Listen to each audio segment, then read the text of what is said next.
Hi again, everybody. It's time to talk about movies that I've watched recently. One of these movies I went to the theater for, and the other ones I all saw on my own collection, watching them on DVD or Blu-ray or things like that.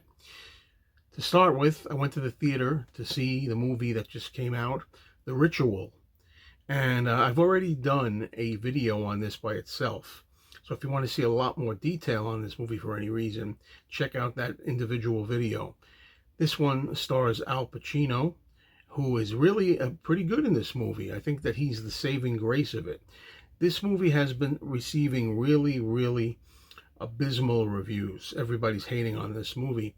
And I knew it was kind of a dog when I went to see it, but I found out that I thought it was average anyway. I don't think it was good. I don't think it was terrible, but it was average in a way. And it's another exorcism movie, a possession movie about a victim. And Pacino plays a priest.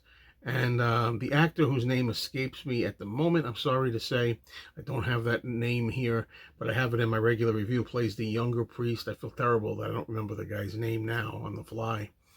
But anyway, I thought he was good also, and I think the dynamic between these two priests, the younger and the older, is really what makes it work a little bit and keeps it from being a complete disaster. Okay, next up we have the original Death Wish, Charles Bronson, 1974 movie. And the only thing I can say about Death Wish, I think this is the second time in my life I've seen it. And I would say that it was one of those movies that must have been really powerful back in the 70s when it first came out. The idea of a vigilante running around, somebody who has a terrible injustice, to put it that way, done to his family. In this case, his wife and his daughter, and then sets out on the streets of New York City to kind of even the score in a way. I think this is a pretty good movie, but I don't think it's exceedingly good. You know, I like some of the sequels better.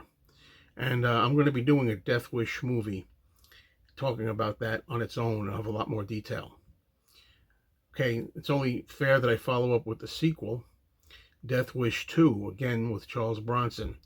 This one benefits from a score by Led Zeppelin guitarist Jimmy Page.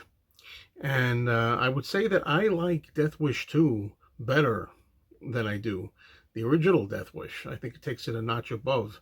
And the reasons for that I'm going to talk about in another separate review. So the Death Wish films are each going to get their own separate reviews.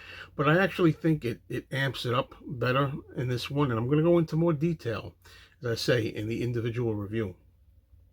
Now we're going to talk about a couple of Woody Allen movies. The first one being Everyone Says I Love You from, I believe, 1996.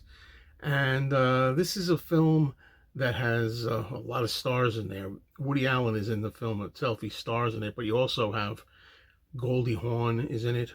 Julia Roberts is in it. Alan Alda is in it. It's the usual thing from Woody Allen where you have a bunch of people that are in love. Some people may be getting married, and then maybe they're not. It's on again, off again. And I think it's a pretty good movie. I don't think it's one of his best at all. But what's interesting is he kind of takes a stab at making Woody Allen's version of a musical. So he's taken on the musical genre in this. And I did a whole review of this, which is more detailed. So please check that video out. Okay, I will eventually be doing a whole video of the movie now that I'm going to be talking about from 2011, Woody Allen's Midnight in Paris. Midnight in Paris, Woody is not in this particular movie, but it's still nonetheless quite interesting. They have Owen Wilson in the role that Woody Allen ordinarily would play. Woody's too old, so you can see Owen Wilson in this movie actually being very much like Allen-esque. And it has to do with a guy who loves Paris. He's visiting Paris, and then he mysteriously, somehow, with no explanation, winds up finding a taxi or car every night around midnight that comes around. And when he goes in it, it takes him into the past. And he gets to experience Paris in the old days. and he gets to meet a lot of people in there, which I'll get into in more detail. Everybody really likes this movie. Everybody thinks that Midnight in Paris is really one of his best movies. I think it's more of the same old in a way from him. I don't know. It's not bad at all. It's actually pretty good. But I'll talk about it more in its own video. Okay, and so I have anything left? Yeah, I'm going to talk about this movie. This is an old movie with Boris Karloff. We're going to talk about horror. I just realized this is only the second horror movie because I talk about horror movies a lot. This will get its own review too, as I say, with more detail. And Boris Karloff is in a movie called The Man Who Lived Again, but it's also known as The Man Who Changed His Mind.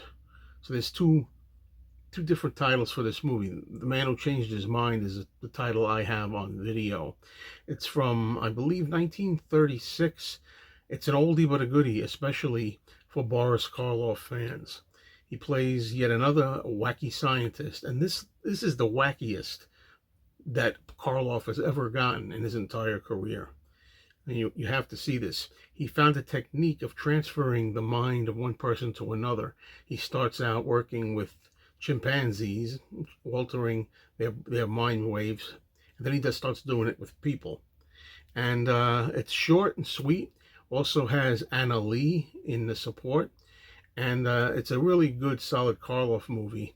It goes by breezy, and I have to say again, if you like Karloff and these old kind of movies from this era, you have to see The Man Who Lived Again, aka The Man Who Changed His Mind.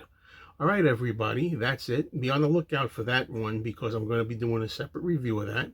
And I also give actual star ratings from 1 to 4 stars in the individual, separate reviews. But what I like to do is, I like to do this series where I give you just a general hodgepodge of movies together. And then you can decide which ones, if they exist at all, in separate videos, if you want to check those out. Thanks, everybody.